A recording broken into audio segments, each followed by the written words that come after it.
EASIT, Easy Access for Social Inclusion Training. Unit 3B, Easy to Understand, Audio Description and Audio Subtitles. Element 1. What is easy to understand audio description and easy to understand audio subtitles?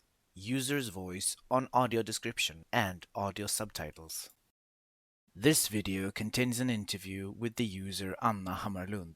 We talk about audio description, subtitles, and audio subtitles, and how to make them easier to understand. The interviewer is Ester Hedberg from the Swedish National Association for Dyslexia. Jag heter Anna Hammarlund, bor hos mamma och pappa än så länge. Jag är egentligen helt synskadad, jag är född blind från början. Precis som mina föräldrar, mamma och pappa, sitter här bakom mig. Ja, jag heter Jenny Hammarlund och är Annas mamma. Och jag heter Hasse, Annas pappa.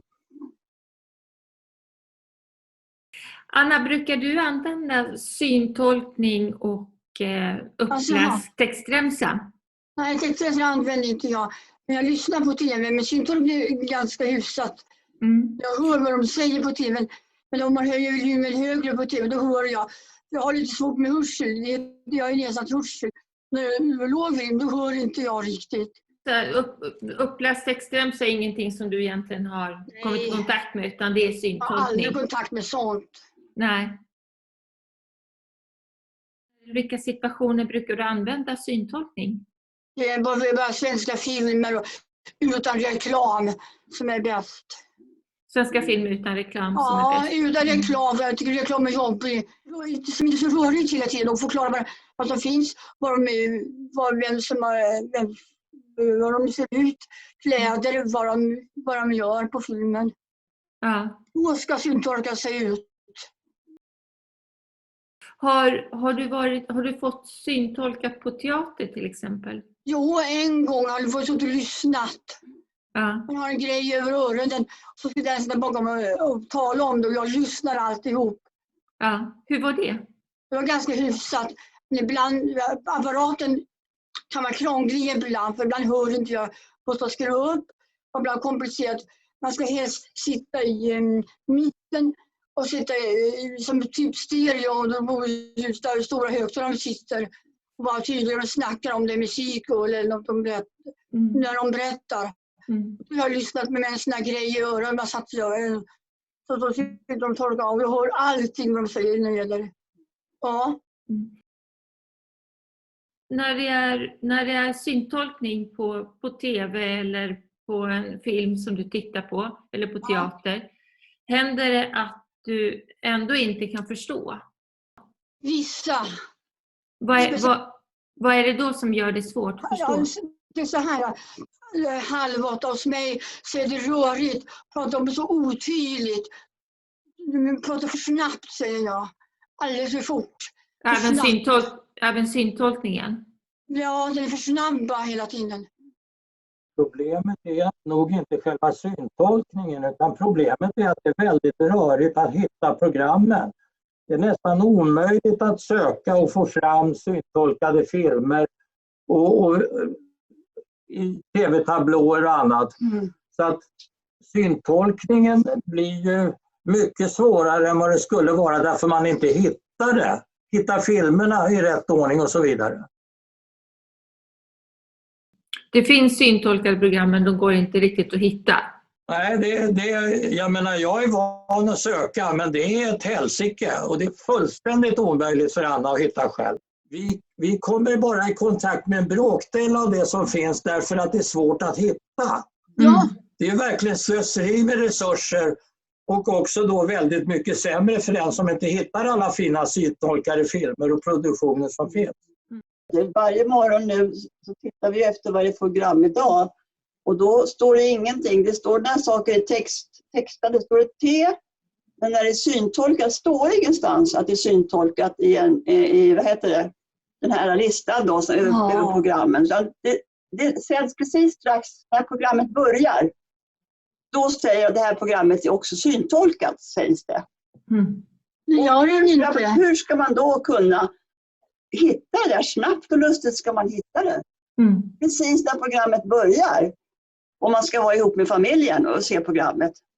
Det är och måste veta i förväg när program är syntolkade. Och det brister jättemycket. Så men klart, program man känner till kan man då fixa. Om man vet om det. Men vet man inte om att det här programmet är också syntolkat. Så ser vi ju programmen på vanligt sätt och vi sitter ju och syntolkar som är med Anna då. Jag syntolkar själv till Anna. När ni ändå hittar de syntolkade programmen, vad tycker du Anna, hur tycker du att syntolkningen är? Tycker du att det är lätt att förstå den syntolkningen? Eller är det vissa saker går det. Men då ska jag prata lite mer tydligare. Men Anna, du älskar ju Mandelmannsgård. Jag älskar Mandelmannsgården, de pratar själva. Där är det bra syntolkning. Där är bra syntolkning. Vad är det som gör den syntolkningen bra?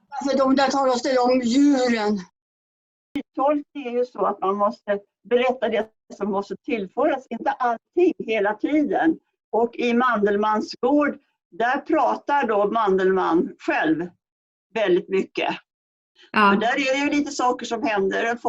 Djuren går hit och dit och lite spännande. Och den syntolkningen är bra även för en annan egentligen och för andra i Annas målgrupp. För att den talar om vad man fokuserar på något sätt. Syntolkning är ju en specialgren som ska då förtydliga vad som händer i bild.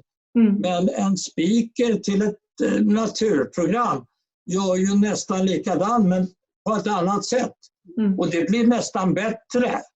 Om man ser ett naturprogram där man har naturliga ljud, lejonen ryter och man berättar vad som händer, så är det väldigt mycket medryckande. Trots att man inte ser bilderna. Så det är intressant. Detta är inte syntolkning, men det är syntolkning. Vi satt igår och tittade på ett avsnitt utav några sådana här... Så mycket bättre. Nej. Eller... Vad heter de? Alltså det... Vad tittar vi på? Det var den där djuren. Veterinärerna. Någonting. Ett veterinärprogram. Ja. Det var likadant. De berättade att den här hästen var sjuk och här har vi, då måste vi operera. Och lilla katten mådde illa, hade ont i svansen. Och det var då en berättarröst. Och det fungerar minst lika bra som syntolkning tycker vi. En bra grej som vi såg nu senast i TV4, det var ju den här filmserien Bröllop och begravning. Just det var det. Där gjorde man ett nytt grepp som vi inte har sett tidigare. Då gjorde man paus i filmen och kom in med syntolkning, förklarade, nu kommer det nya personer in. Och det beror ju på att det blir för fort annars. Man hinner inte med att höra både den dialogen och ljudet i filmen och syntolkning. Så här gjorde man stopp då och då i filmen och förklarade sammanhangen. Och det var ett bra nytt grepp.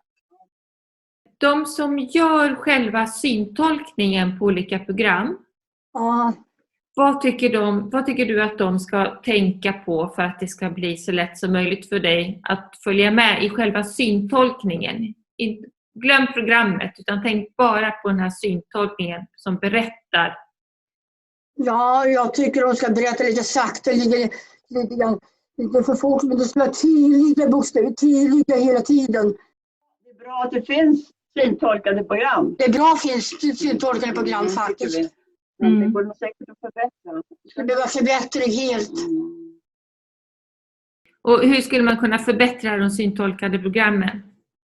Jag lägger på, det är bättre att tala tydligare och långsamt tydligare. Och när programmet börjar och stanna upp ett tag och tala om vad som händer bakom. Och så fortsätter vi hela serien. Bara liksom prata så. This video was prepared by Esther Hedberg from the Swedish National Association for Dyslexia and produced by Esther Hedberg and Rio Hellgren from the Swedish National Association for Dyslexia. The project EASIT has received funding from the European Commission under the Erasmus Plus Strategic Partnerships for Higher Education Programme, Grant Agreement 2018-1 ES01 KA203 05275.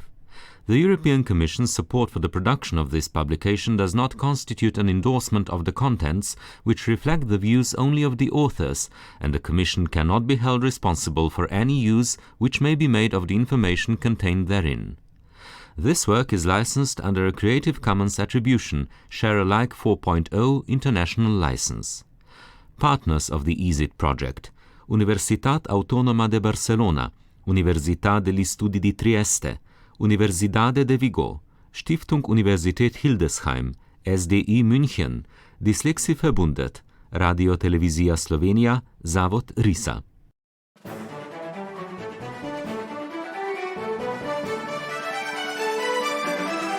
EASIT, Easy Access for Social Inclusion Training.